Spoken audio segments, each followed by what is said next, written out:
My name is Braden and I'm an ex-Mormon. I was baptized at age 8, was born into the religion. I graduated seminary with all 4 years, and I was looking to be a good missionary. So one night after me and my girlfriend had been dating for a couple of months, I was pressured by my parents to continue teaching her about the LDS faith and to baptize her and her family eventually. She wasn't LDS, she was Catholic at the moment.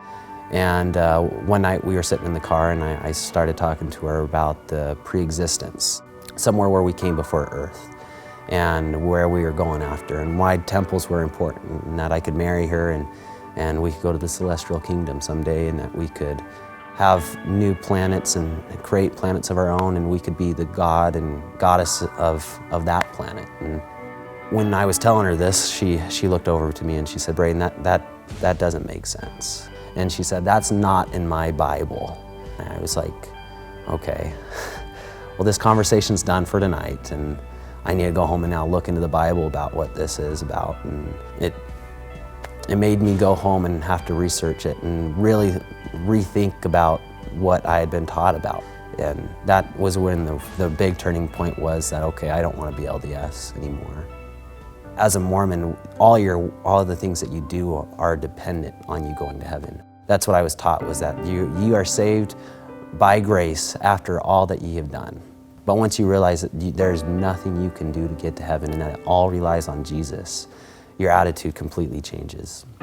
And I think that's the difference between the Jesus now that I follow to what I was following before, was that I give it all to Jesus. I give it all to the cross. It's such a humbling thought to think that somebody like me, that nothing I could do could bring me out of this state of sin that I live in.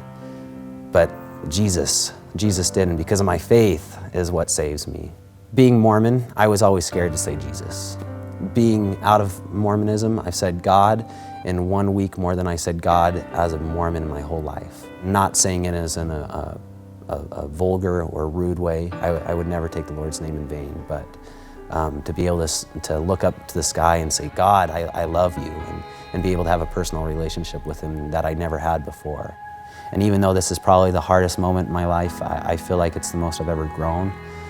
It's probably the most that God's ever been able to be right next to me, and I can feel His presence. And the most love I've ever felt and I've ever received has been in these past months of my life ever since leaving. I'm looking forward to the future with a family, raising a family that honors and praises the one and only true living God. Hopefully help other Mormons come out, and if they have questions, to come find me.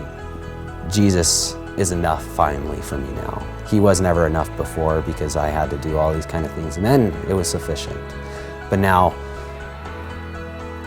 He's always sufficient for me now.